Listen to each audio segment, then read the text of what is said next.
नमस्कार दोस्तों, आलसी ब्राह्मण की कहानी। एक बार की बात है, एक गांव में एक ब्राह्मण रहता था। वह सुबह उठता, नहाता, पूजा करता, खाना खाता और फिर सो जाता था। उसके पास किसी भी चीज की कमी नहीं थी।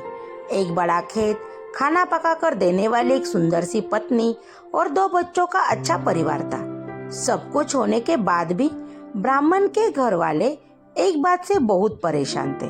वो बात यह थी कि ब्राह्मण बहुत आलसी था। वो कोई भी काम खुद नहीं करता था और दिन भर सोता रहता था।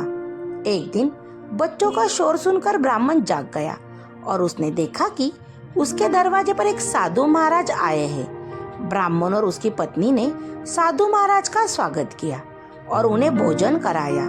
भोजन के बाद ब्राह्मण ने साधु की खूब सेवा की। साधु महाराज उनकी सेवा से बहुत प्रसन्न हुए और उन्हें वरदान मांगने को कहा।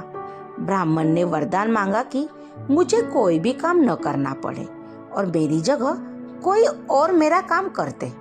तब साधु उसे वरदान में एक जीन देते हैं और साथ में यह भी कहते हैं कि जीन की हमेशा व्यस्त रखना।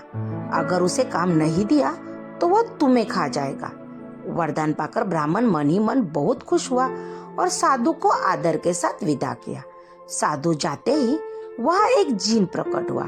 पहले तो ब्राह्मण उसे देखकर डर जाता है, लेकिन जैसे ही वो ब्राह्मण से काम मांगता है तब ब्राह्मण का डर दूर हो जाता है और वो उसे पहला काम खेत जोतने का दे देता है। जीन वहाँ से गायब हो जाता है और ब्राह्मण का खुशी का ठिकाना नहीं रहता। कुछ ही देर में जीन फिर आ जाता है और बोलता है कि खेत जोत दिया, दूसरा काम दीजिए। ब्राह्मण सोचता है कि इतना बड़ा खेत इसने इतने जल्दी कैसे जोत दिया। ब्राह्मण इतना सोच ही रहा था कि जीन बोलता है कि जल्दी मुझे काम बताओ, नहीं तो मैं आपको खा जाऊंगा। ब्राह्मण डर जाता है और बोलता है कि जाकर खेतों में सिंचाई करो। जीन फिर वहां से गायब हो जाता है और थोड़ी देर में ही फिर आ जाता है। जीन आकर बोलता है कि खेतों की सिंचाई हो गई, अब अगला काम बताइए। ब्राह्मण एक एक करके सभी काम बताता जाता है और जीन उसे चुटकियों में पूरा कर देता है। ब्राह्मण की पत्नी यह सब देख रही थी और अपने पति की आलसीपन पर चिंता करने लगी। शाम होने के पहले ही जीन सभी काम कर देता है। सब काम करने के बाद जीन ब्राह्मण के पास आ जाता है और बोलता है कि अगला काम बताइए, नहीं तो मैं आपको खा जाऊंगा। अब ब्राह्मण के पास कोई भी काम नहीं बचा जो उसे करने के लिए वह कह सके। उसे चिंता होने लगी है और वह बहुत डर जाता है। जब ब्राह्मण की पत्नी अपने पति को डरा हुआ देखती है तो अपने पति को इस संकट से निकालने के बारे में सोचने लगती है। वो ब्राह्मण से बोलती है कि स्वामी, अगर आप मुझे वचन देंगे कि आप कभी आलस नहीं करेंगे और अपने सभी काम खुद करेंगे तो मैं इस जीन को काम दे सकती हूँ। इस पर ब्राह्मण सोचता है कि पता नहीं है क्या काम देगी।